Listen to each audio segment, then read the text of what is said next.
आप सभी का स्वागत है हमारी यूट्यूब चैनल मुसाफिर एकेडमी फ्री क्लासेस में, जहां आपकी तैयारी बिल्कुल ही फ्री में प्रोवाइड कराई जाती है।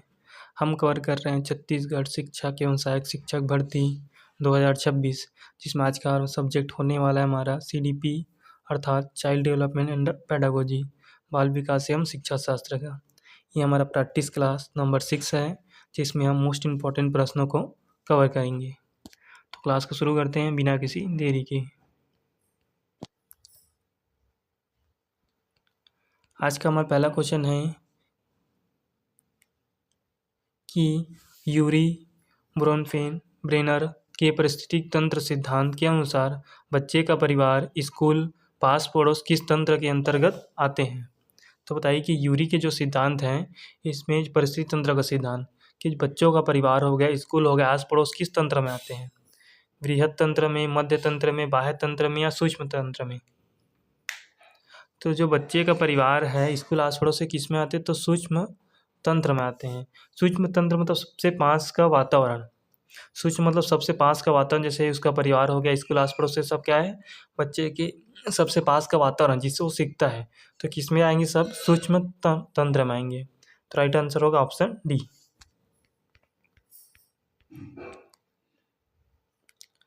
अगला क्वेश्चन है कि अल्बर्ट बांडुरा के अवलोकनात्मक अधिगम की प्रक्रिया के 4 चरणों को उनके क्रम में व्यवस्थित कीजिए कि कैसा कैसा आता है। अभिप्रेरणा, अवधान, पुनरुत्थान, धारणा, स्मृति।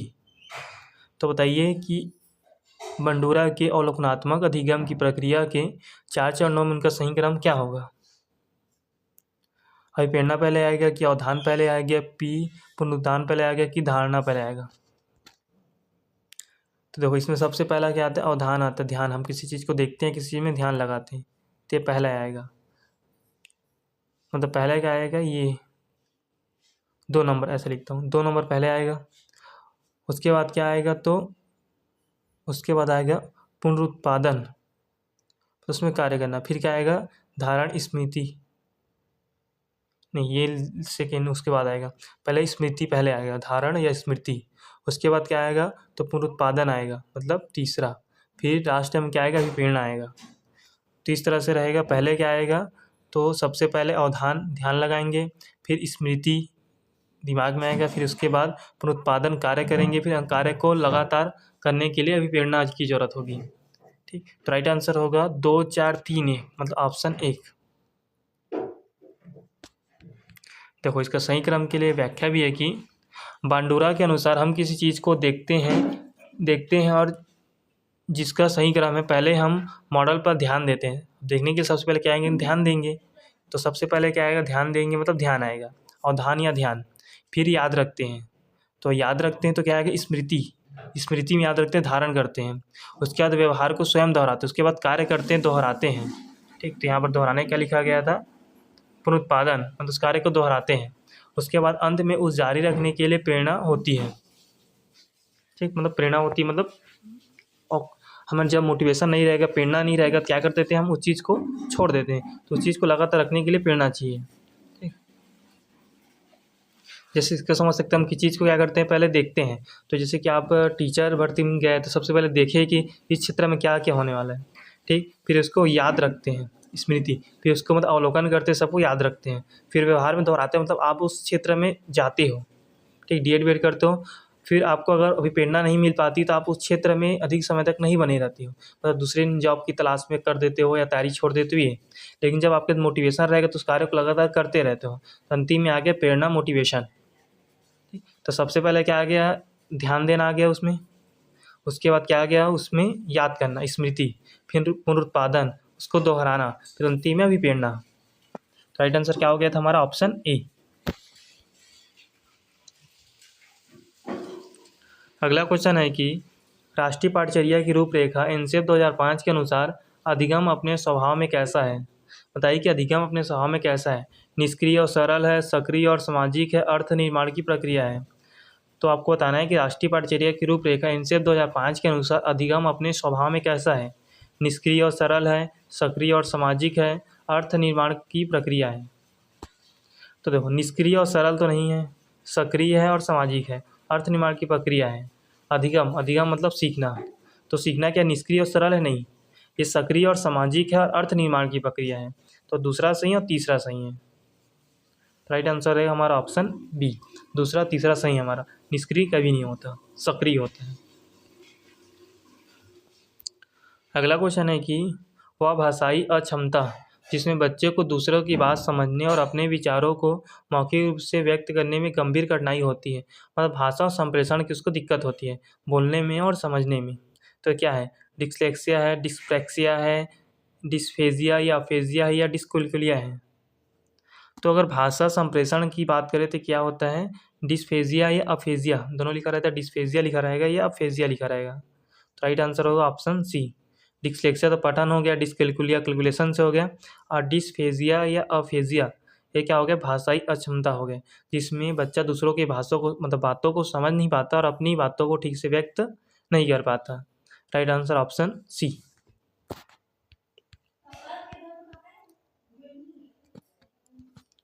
अगला क्वेश्चन है कि कथन और कारण का, कि कथन दिया है कि एक शिक्षक को बुद्धि लब्धि आईक्यू परीक्षण के आधार पर बच्चों को बुद्धिमान और मंद बुद्धि के रूप में लेबल करना चाहिए, मतलब कि ये मंद बुद्धि है करके उसको थप्पा लगा देना चाहिए, मान लेना चाहिए बोला है।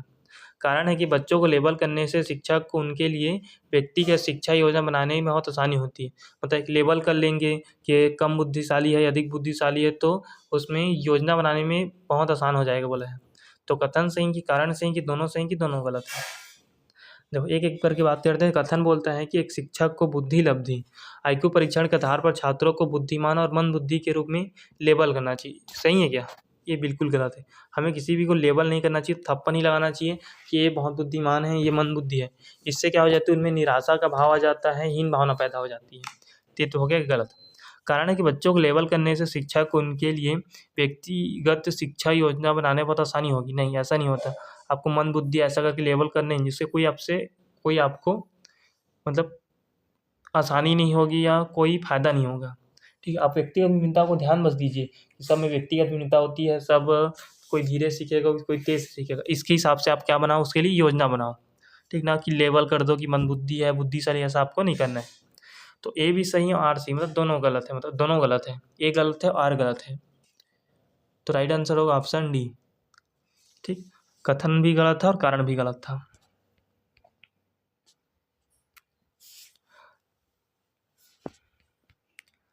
अगला क्वेश्चन है कि जेरोम ब्रूनर के संज्ञानात्मक विकास सिद्धांत के अनुसार ज्ञान को दर्शाने के 3 स्तरों में कौन सा शामिल नहीं है? कौन सा शामिल नहीं है बोला है ना? 3 स्तर थे, उसमें से कौन सा शामिल नहीं है? क्रियात्मक अवस्था, प्रतिबिंबात्मक अवस्था, अमूर्त अवस्था या संज्ञानात्मक अवस्था? तो बताइए कि जेरोम ब्रूनर के संज्ञानात्मक सिद्धांत के अनुसार ज्ञान को दर्शाने के 3 स्तरों में कौन सा शामिल नहीं है? क्रियात्मक अवस्था शामिल नहीं है, प्रतिबिंबात्मक अवस्था शामिल नहीं है, अमूर्त अवस्था शामिल नहीं है, संज्ञानात्मक अवस्था शामिल नहीं है। तो इसमें से क्या रहेगा? क्रियात्मक अवस्था बिल्कुल शामिल है, प्रतिबिंबात्मक अवस्था ये भी शामिल है, और संज्ञानात्मक अवस्था ये भी है। लेकिन जो अमूर्त अवस्था है ये शामिल नहीं है, इसमें नहीं पूछा गया था। तो राइट आंसर होगा हमारा ऑप्शन सी। अमूर्त अवस्था किसमें बताया था? जीन प्याजे के। जीन प्याजे की अमूर्त संज्ञानात्मक अवस्था जो चौथी अवस्था थी। संवेदीगामक अवस्था, पूर्व संक्रियात्मक अवस्था, मूर्त संक्रियात्मक अवस्था और अमूर्त और अंतिम क्या था? अमूर्त संक्रियात्मक अवस्था। ये क्या था? जीन प्याजे का था।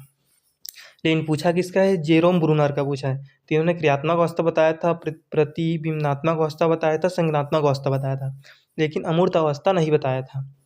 तो राइट आंसर ऑप्शन सी। व्याख्या भी पढ़ लेते हैं।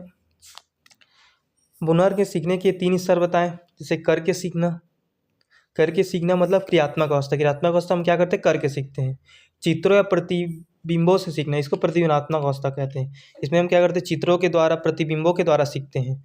और भाषा या प्रतीकों से सीखना मतलब संज्ञानात्मक अवस्था। क्रियात्मक अवस्था मतलब करके सीखते हैं, प्रतिबिंबात्मक अवस्था मतलब चित्र प्रतिबिंबों से सीखते हैं, और संज्ञानात्मक अवस्था मतलब भाषा और संकेतों से सीखना होता है। ठीक, तो 3 बताए हैं इस तरह। और जो अमूर्त या मूर्त हो गया, संवेदीगामक अवस्था, पूर्व संक्रियात्मक अवस्था, ये सब जीन प्याजे का है। तो आगे बढ़ते हैं। अगला है कि एक संरचनावादी अधिगम परिवेश की प्रमुख विशेषता क्या होती है? क्या बोला गया? एक संरचनावादी अधिगम परिवेश। एक संरचनावादी अधिगम परिवेश की प्रमुख विशेषता क्या होती है? तो करके सीखना है संरचनावादी, रचनावादी इसकी। अन्वेषण और खोजबीन को बढ़ावा देना, पाठ्य पुस्तक को ज्ञान का एकमात्र और अंतिम स्रोत मानना, सहयोगात्मक समस्या समाधान पर बल देना। तो बताइए इसका राइट आंसर क्या होगा? संरचनावादी अधिगम परिवेश मतलब संरचनावादी या रचनावादी, इसमें करके सीखने पर बल देते हैं। तो ऐसे परिवेश की प्रमुख विशेषता क्या है? अन्वेषण खोजबीन को बढ़ावा देना बिल्कुल है। रचनावादी बच्चे क्या करते हैं? रचना या संरचनावादी बच्चे खोज करके सीखते हैं, अन्वेषण करके सीखते हैं, बिल्कुल सही है। पुस्तक को ज्ञान का एकमात्र और अंतिम स्रोत माने, ये गलत है। इसमें पुस्तक को ज्ञान का अंतिम स्रोत नहीं मानते, मानते हैं कि ज्ञान कहीं से भी प्राप्त हो सकता है, बस बच्चा क्या एक्टिव होना चाहिए, सक्रिय होना चाहिए। सहयोगात्मक समस्या समाधान पर बल देना, सही है। अगर सहयोगात्मक समूह में सीखेंगे, ठीक है, सहयोग से सीखेंगे, समस्या समाधान मतलब स्वयं अपना हल ढूंढेंगे, तो ये क्या आता है? रचनावाद आता है, संरचनावाद आता है। तो संरचनावादी अधिगम की परिवेश की प्रमुख विशेषता पहला है अन्वेषण और खोजबीन को बढ़ावा देना और मतलब करके सीखना, सहयोगात्मक समस्या समाधान पर बल देना। तो राइट आंसर होगा पहला और तीसरा। तो पहला तीसरा किस में है? तो ऑप्शन बी में है। तो राइट आंसर हो गया ऑप्शन बी, पहला और तीसरा। अगला क्वेश्चन है कि इवान पावलोव के शास्त्रीय अनुबंधन के सिद्धांत में यदि एक बच्चा जिसे सफ़ेद कुत्ते ने काट लिया अब सफ़ेद खरगोश और सफ़ेद रुई से भी डरने लगा, तो इस घटना को क्या कहा जाता है? उद्दीपन विभेदन कहा जाता है, विलोपन कहा जाता है, उद्दीपन सामान्यीकरण कहा जाता है, या स्वतः पुनर्लाभ कहा जाता है? तो देखिए क्या कहा जाता है? उद्दीपन विभेदन कहा जाता है, विलोपन कहा जाता है, उद्दीपक सामान्यीकरण कहा जाता है, या स्वतः पुनर्लाभ कहा जाता है? क्या करते हो? सफ़ेद कुत्ते ने काटा बच्चे को, लेकिन अब क्या कर रहा है? वो सफ़ेद बिल्ली से, सफ़ेद रुई से, सभी सफ़ेद सी चीज़ों से डर रहा है, तो ये क्या होगा? तो ये होगा उद्दीपक सामान्यीकरण। जब क्या रहता है? वास्तविक वास्तविक कुछ चीज़ की वजह से हम अवास्तविक चीज़ों से भी डरने लगते हैं, तो इसको क्या बोला जाता है? उद्दीपक सामान्यीकरण बोला जाता है पावलोव के अनुसार। तो right answer option C. Explain भी देख लीजिए। जब अनुबंधित उद्दीपक सफ़ेद कुत्ता मतलब वास्तविक से मिलते जुलते अन्य उद्दीपक जैसे सफ़ेद खरगोश हो गया, बिल्ली हो गया, ये प्रति भी व्यक्ति समान अनुक्रिया मतलब डरने लगता है, तो इसे उद्दीपक सामान्यीकरण कहते हैं। मतलब वास्तविक जो उद्दीपक है उससे मिलते जुलते उद्दीपक के कारण भी प्रतिक्रिया करने लगता है, अनुक्रिया करने लगता है, मतलब डरने लगता है, तो इसको क्या बोलते हैं? उद्दीपक सामान्यीकरण कहा जाता है। तो राइट आंसर क्या था हमारा? ऑप्शन सी, उद्दीपक सामान्यीकरण। आगे बढ़ते हैं। अगला क्वेश्चन है कि अधिगम का पठार ग्राफ क्या दर्शाता है? बताइए कि अधिगम का जो पठार ग्राफ है क्या दर्शाता है? सीखने की गति का बहुत तेज़ी से बढ़ना, सीखने की प्रक्रिया में एक जैसा समय जब प्रगति रुक जाती है या स्थिर हो जाती है, सीखी हुई चीज़ों को पूरी तरह भूल जाना, शारीरिक विकास का रुक जाना। तो बताइए कि अधिगम का पठार ग्राफ क्या दर्शाता है? क्या सीखने की गति के बहुत तेज होना दर्शाता है, या सीखने की प्रक्रिया में एक ऐसा समय जब प्रगति रुक जाती है, स्थिर हो जाती है, इसको दर्शाता है, या सीखी हुई चीज़ों को पूरी तरह भूल जाना ये दर्शाता है, या शारीरिक विकास का रुक जाना ये दर्शाता है? तो अधिगम का पठार, तो पठान क्या देखो, पठार क्या बनता है? ज़मीन से, वही देखो मान लीजिए मैदान है, तो मैदान से थोड़ा ऊँचा होता है, ये पठार होता है, तो यही दर्शाता है। आप मतलब बहुत नीचे थे, आपका विकास हुआ, लेकिन एक समय के बाद जब क्या प्रगति रुक गई आपकी, अब इधर बढ़ नहीं रहा है, अब इधर रुक गया है, समान बना दिया है, तो ये क्या होता है? अधिगम का पठार होता है। तो सीखने की प्रक्रिया में एक ऐसा समय जब प्रगति रुक जाती है या स्थिर हो जाती है, उसको हम क्या बोलते हैं? अधिगम का पठार बोलते हैं। ठीक, तो यहाँ पर आपका तो 0 था जन्म के समय, अब बढ़ गए यहाँ तक, बढ़ने के बाद अब स्थिर अवस्था में, इसके अब बढ़ नहीं रहा है, तो ये क्या हो गया? अधिगम का पठार हो गया। तो राइट आंसर ऑप्शन बी। अगला क्वेश्चन है कि कथन और कारण से। कथन दिया गया है कि संवेग अर्थात इमोशन और संज्ञान कॉग्निशन एक दूसरे से पूर्णतः स्वतंत्र है और एक दूसरे को प्रभावित नहीं करते। परीक्षा के दौरान अत्यधिक भय और चिंता बच्चे की कार्यशील स्मृति को बाधित कर सकती है, जिससे वह याद की हुई चीज़ों को भूल जाता है। बताइए कि कथन सही कि कारण सही कि दोनों सही कि दोनों गलत है? कथन की पहले बात करते हैं। कथन है कि संवेग और संज्ञान एक दूसरे से पूर्णतः स्वतंत्र है। संवेग मतलब आपका इमोशन, जैसे कि गुस्सा हो गया, भय हो गया, खुशी है। संज्ञान मतलब सोचने समझने तर्क करने की क्षमता। तो क्या दोनों एक दूसरे से भिन्न है? दोनों एक दूसरे से भिन्न नहीं है। जब आप क्या रहोगे? खुश रहोगे, स्वतंत्र से मतलब कि आपका दिमाग अच्छा रहेगा, आप फ्रेश माइंड रहोगे, तो आप अच्छे से संज्ञान की यूज़ कर सकते हो, मतलब सोच समझ सकते हो, तर्क कर सकते हो। ठीक है। जैसे आपका बुद्धि भी अधिक है तो आप अपने इमोशन को आप कंट्रोल कर सकते हो। तो दोनों क्या होते हैं, एक दूसरे से जुड़े होते हैं, स्वतंत्र नहीं होते। तो गलत हो गया। कारण बोला गया है कि परीक्षा के दौरान अत्यधिक भय और चिंता बच्चों की कार्यशील स्मृति को बाधित करती है, जिससे वह याद की हुई चीज़ों को भूल जाता है। बहुत सही है। अगर भय हो गया, चिंता, तो आपकी स्मृति को क्या करती है, बाधित कर देती है। अगर आप बहुत ज़्यादा डर में हो, चिंता में हो, तो आप जो याद किए उसको भी आप भूल जाओगे। तो इस तरह से तो ऊपर वाला गलत ही होगा कथन, क्योंकि जो संवेग है आपको प्रभावित कर रहे हैं, तो उसमें पूरा स्वतंत्र बोला गया था। तो ऊपर वाला गलत हो गया और ये सही हो गया। ठीक। कारण सही, क्योंकि सही बोला गया है कि परीक्षा के दौरान अत्यधिक भय रहेगा या चिंता रहेगा तो कार्यशील स्मृति को बाधित कर सकती है, जिससे कि याद हुई चीज़ों हम क्या जाते हैं, भूल जाते हैं। तो कथन तो गलत हो गया, लेकिन कारण क्या है, सही है। तो ए गलत है परंतु आर सही है। तो राइट आंसर ऑप्शन डी। ठीक। संवेग और संज्ञान कभी भी एक दूसरे से स्वतंत्र नहीं हो सकते। ठीक है। और बोल सकते हो कि अगर प्रभावित करने वाली बात करें तो वनवांशिकता, पर्यावरण एक दूसरे को प्रभावित करते, दोनों भी एक दूसरे से स्वतंत्र नहीं होते। इस तरह से भी याद रखना। अगला बोला गया है कि शिक्षा का अधिकार अधिनियम आरटी एक्ट 2009 के अनुसार कक्षा 1 से 5 तक मतलब प्राथमिक स्तर में यदि किसी विद्यालय में छात्रों की कुल संख्या 200 से अधिक है तो छात्र शिक्षक अनुपात कितना होगा। ठीक। मतलब कहते हैं प्राथमिक स्तर दिया है तो किसको मार देंगे, 30:1 को मार देंगे। ऐसे करते हैं, 30:1 को मार देते हैं। क्यों? क्योंकि प्राथमिक स्तर दिया है। लेकिन पूरा पर प्राथमिक स्तर है, लेकिन छात्र कितने हैं, 200 से अधिक छात्र हैं। तो 200 से अधिक छात्र हैं तो क्या होगा, कितना रहेगा, 30:1 रहेगा, 35:1 रहेगा, 40:1 रहेगा, 45:1 रहेगा। जब 200 से अधिक छात्र होते हैं तो क्या रहता है, 200 से अधिक छात्र रहेंगे तो ये रहता है हमारा 40:1। क्या रहता है, 40:1। ठीक। अगर नॉर्मल रहता है तो 30:1, लेकिन जब प्राथमिक स्तर 200 से अधिक छात्र हो जाते हैं तो कितना रहता है, 40:1। कितना रहता है, 40:1। ऐसा क्यों रहता है, क्योंकि देखो अगर आपके 150 छात्र हैं तो 150 छात्र में 150 कितने रहना चाहिए, 30:1 के अनुसार से 5 शिक्षक रहना चाहिए। ठीक। 5 या 15, तो 150 से ऊपर आते हैं 5 टीचर रहना चाहिए, लेकिन प्लस इसमें एक प्रिंसिपल और दे देते हैं तो 6 हो गया। तो इसीलिए अब 200 हो गया। तो 200 में कितना हो गया, 40:1 देखे तो 4×5 = 20, तो 5 ही शिक्षक हो गया। ठीक। लेकिन एक प्रिंसिपल भी है, टोटल 6 हो गया। ठीक। तो इसीलिए एक प्रिंसिपल एक्स्ट्रा रहता है, इसीलिए जब ज़्यादा संख्या बढ़ता है इसको 40:1 लेते हैं। ठीक। तो अगर देखो सामान्य भाषा में सामान्य बोलेंगे कक्षा प्राथमिक स्तर के लिए शिक्षक अनुपात, शीर्ष छात्र अनुपात तो 30:1, उच्च प्राथमिक के लिए बोले तो 35:1, लेकिन प्राथमिक स्तर में 200 से अधिक बोले तो 40:1। तीनों याद रखना, क्वेश्चन कहीं से भी आ सकता है। ठीक। सामान्य बोले प्राथमिक स्तर के लिए 30:1, उच्च प्राथमिक स्तर के लिए 35:1, लेकिन 200 से अधिक हो गए तो 40:1। ठीक। अब प्रति सप्ताह न्यूनतम कार्य घंटे, क्वेश्चन आता है कि एक शिक्षक के लिए प्रति सप्ताह न्यूनतम कार्य घंटे कितने होते हैं। प्रति सप्ताह न्यूनतम कार्य घंटे तो 45 घंटे। ठीक। जिसमें आपका घर में जो तैयारी करते हो वो भी शामिल रहता है। अगला क्वेश्चन है कि आकलन असेसमेंट के आधुनिक दृष्टिकोण के अनुसार सीखने के रूप में आकलन में क्या क्या शामिल है। इसमें बोला गया सीखने के रूप में आकलन में क्या क्या शामिल है।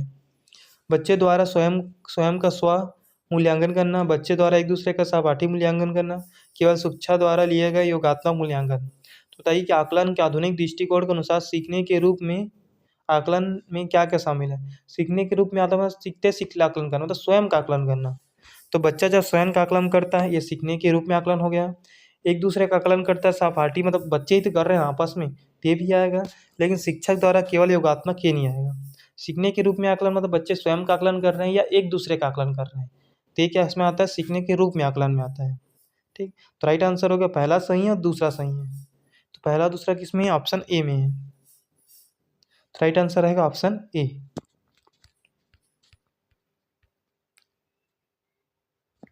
अगला है कि रेवेन का प्रोग्रेसिव मैट्रिसेस परीक्षण किस प्रकार की बुद्धि परीक्षण का उदाहरण है।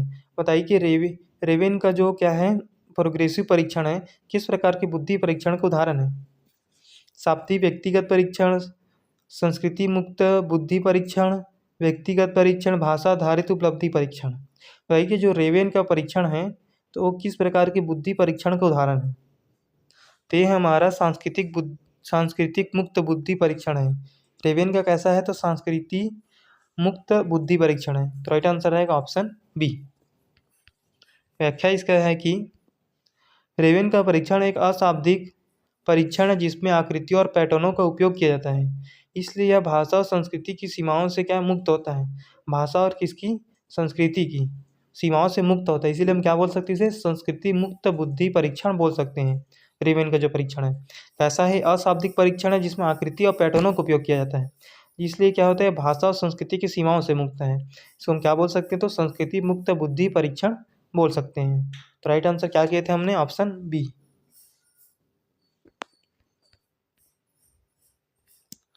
अगला क्वेश्चन है कि पियाजे के अनुसार एक बच्चे में वस्तु स्थायित्व की अवधारणा किस अवस्था में विकसित होती है? तो बताइए कि पियाजे के अनुसार एक बच्चे में वस्तु स्थायित्व की अवधारणा किस अवस्था में विकसित होती है? संवेदीगामक अवस्था में, पूर्व संक्रियात्मक अवस्था में, मूर्त संक्रियात्मक अवस्था में या अमूर्त संक्रियात्मक अवस्था में? तो वस्तु स्थायित्व का मतलब क्या होता है? वस्तु स्थायित्व का मतलब है कि अगर कोई चीज़ आपकी आंखों से ओझल हो जाती है फिर भी उसका अस्तित्व इस संसार में होता है। ठीक, जैसे मम्मी किसी बच्चे का अगर कोई खिलौने को छिपा लेगा तो बच्चा समझेगा कि खिलौना मेरे आँखों के सामने नहीं है, लेकिन उसका अस्तित्व इस संसार में है, कहीं ना कहीं है। यह समझना वस्तु स्थायित्व होता है। तो ये गुण किस अवस्था में विकसित हो जाती है? संवेदीगामक अवस्था जन्म से 2 वर्ष, पूर्व संक्रियात्मक अवस्था 2 से 7 वर्ष, मूर्त संक्रियात्मक अवस्था 7 से 11 वर्ष और अमूर्त संक्रियात्मक अवस्था 11 के बाद की अवस्था। तो वस्तु स्थायित्व जो गुण होता है ये संवेदीगामक अवस्था जन्म से 2 वर्ष मतलब दो अंतिम के लगभग 2 वर्षों के करीब होता है, तो 1.5 से 2 साल के बीच में आ जाता है। मतलब संवेदीगामक अवस्था जो अंतिम के वर्षों में, अंतिम के समय में यह गुण आ जाता है, जब बच्चा समझने लगता है कि उसकी चीज़ उसके सामने नहीं है लेकिन उसका अस्तित्व है। उसके पहले जब बच्चा स्टार्टिंग रहता है समझने लगता है कि वो चीज़ उसकी आंखों के सामने ओझल हो गया, मतलब वो उसका अस्तित्व अब नहीं रहा, वो समाप्त हो गया। लेकिन धीरे धीरे बच्चा थोड़ा 2 साल लगभग आ जाता है, 1.5 से 2 साल, तो समझने लगता है कि वो जो चीज़ उसके सामने नहीं है उसे किसी ने छिपा दी, मतलब वो कहीं ना कहीं तो है और उसे जाकर वो ढूंढने लगता है। तो यह वस्तु स्थायित्व गुण किस अवस्था में आ जाता है? संवेदीगामक अवस्था जन्म से 2 वर्षों के बीच में यह आ जाता है। तो राइट आंसर होगा ऑप्शन ए।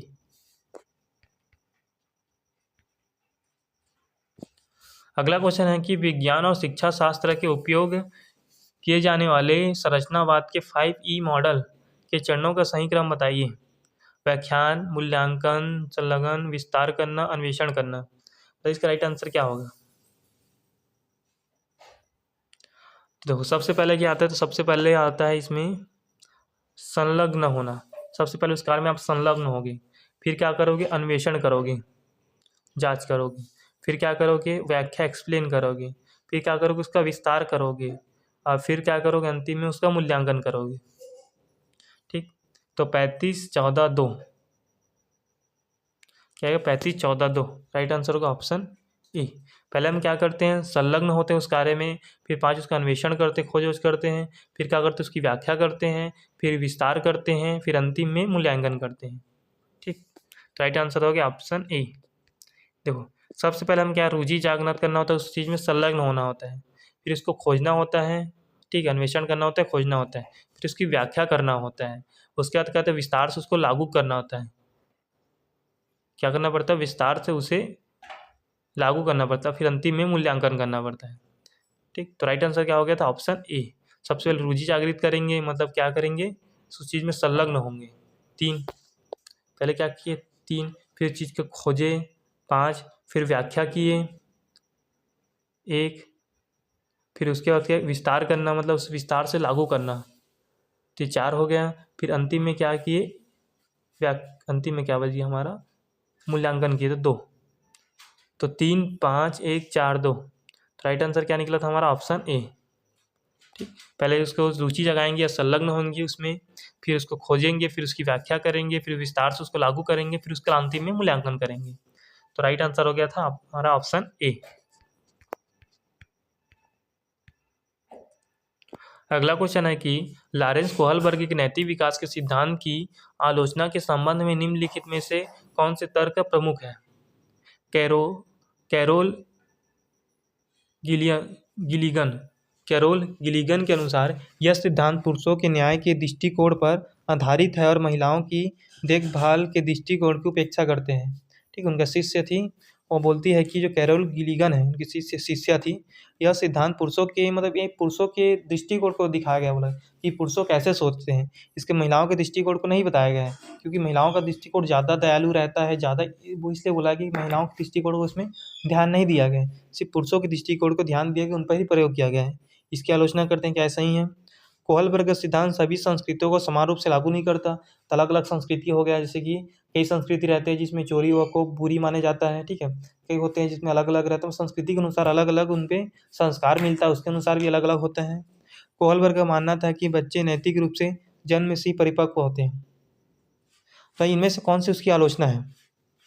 देखो, पहली आलोचना बिल्कुल सही है कि जो गिलिगन है मानते थे कि इन्होंने क्या किया था, उनकी शिष्या थी, बोलती है कि आपने सिर्फ पुरुषों की दृष्टिकोण को अपनाया है, महिलाओं के नहीं, तो इसलिए उपेक्षा करते थे। कोहलबर्ग से सभी संस्कृतियों पर समान रूप से लागू नहीं होता, ऐसा भी इनकी उपेक्षा के मतलब कि आलोचना के बारे में सही है। देखो, जैसे जैसे कि आप एक शहरी क्षेत्र में हो, ठीक है, आप शहरी क्षेत्र में हो, अगर आपने क्या कर दिया, कोई शिकार कर दिया, मान लीजिए कि किसी हिरण विरण का कहीं जंगल में गए और उसको मार वार दिया, ठीक है, तो आपके लिए गलत होगा, ठीक है, आप इसको गलत बोलोगे, आपके परिवार वाले भी आपको सुनाएंगे, आपको गिल्टी फील होगा।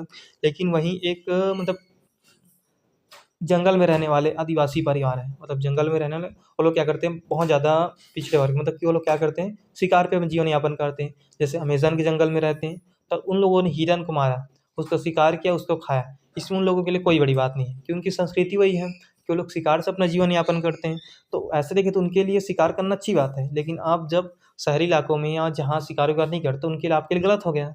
तो दोनों मैंने तो शिकार ही किया, लेकिन दोनों के लिए क्या अलग अलग हुआ? बिल्कुल हुआ।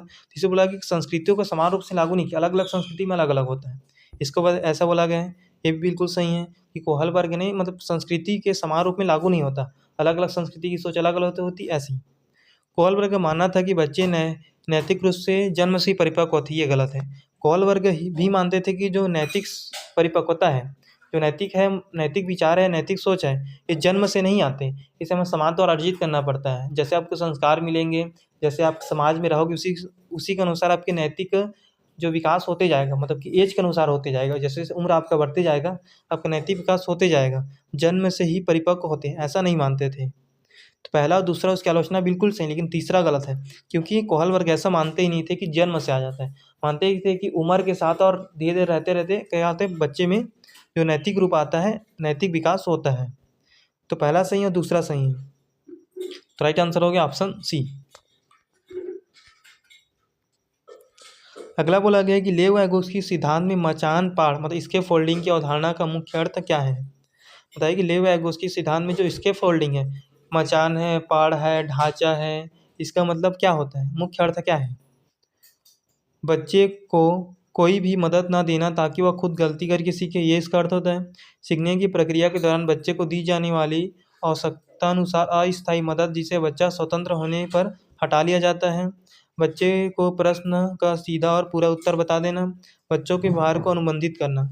तो बताइए कि मचान हो गया, पहाड़ हो गया, मतलब इसके फोल्डिंग होती है, इसका अर्थ क्या होता है? इसका अर्थ होता है बच्चों को अस्थायी सहारा देना, ठीक है, उसको सिखाने के लिए क्या करना, अस्थायी सहारा देना, जब सीख जाए उसको हटा देना। ये नहीं मतलब इशारा दे सकते हो बच्चों को, थोड़ा क्लू दे सकते हो, अस्थायी सहारा दोगे तो ये क्या होता है, मचान होता है, पहाड़ होता है, इसके फोल्डिंग होता है। तो राइट आंसर हो गया ऑप्शन बी। अगला बोला गया है कि जब कोई बच्चा किसी समस्या का समाधान करते समय पुराने अनुभव और एक ही तरीके पर अड़ जाता है और नए विकल्पों को नहीं सोच पाता, तो इस मानसिक स्थिति को क्या कहते हैं? बताइए कि जब कोई बच्चा किसी समस्या का समाधान करते समय पुराने अनुभव और एक ही तरीके पर क्या जाता है, अड़ जाता है, तो इसको हम क्या बोलेंगे? अपसारी चिंतन बोलेंगे, मानसिक विन्यास बोलेंगे, रचनात्मकता बोलेंगे, अंतर्दृष्टि बोलेंगे। इसको हम बोलते हैं मानसिक विन्यास, कि बच्चा एक ही विचार पर क्या हो गया, अड़ गया है, यही सही है, यही सही होगा, ऐसे ही होना, ऐसे, ठीक है, मानसिक विन्यास है। ठीक, एक ही तरीके पर, एक ही अनुभव पर आप अड़ गए हो, तो ये क्या है, मानसिक विन्यास है। तो राइट आंसर हो गया ऑप्शन बी।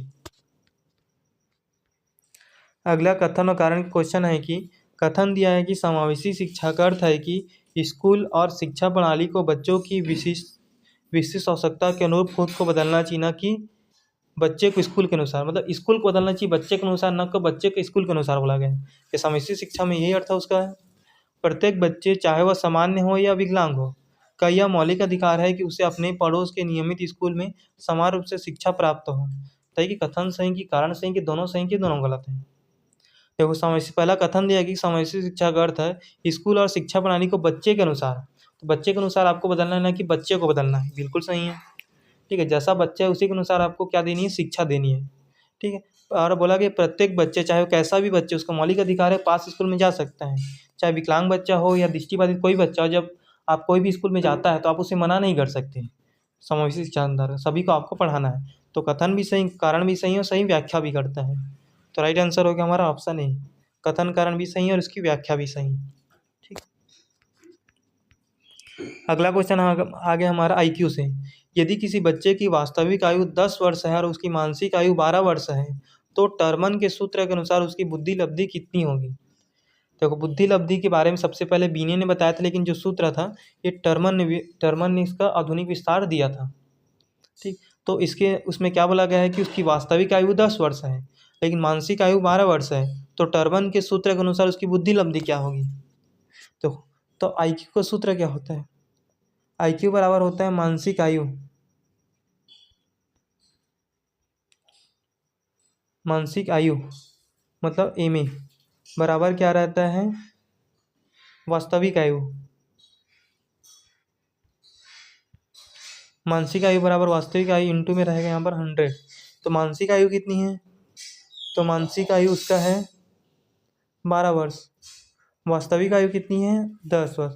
गुणित कर देते हैं 100, ऊपर में क्या किया मानसिक आयु, नीचे में क्या है कि वास्तविक आयु, गुणित कर दिए 100। तो यहाँ से एक 10 से कट गया, यहाँ से ये कट गया। ठीक, तो अब बच गया 10 गुणित 12 मतलब क्या आएगा 120।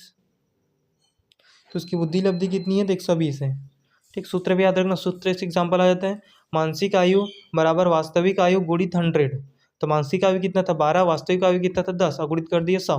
तो यहाँ से एक जीरो यहाँ से कट गया। अब 10 गुणित 12 मतलब 120, तो उसका IQ कितनी हो गया 120 हो गया। तो राइट आंसर हो गया हमारा ऑप्शन सी। अगर आपको आज का क्लास अच्छा लगा तो क्लास को लाइक कीजिए और चैनल को सब्सक्राइब कीजिए।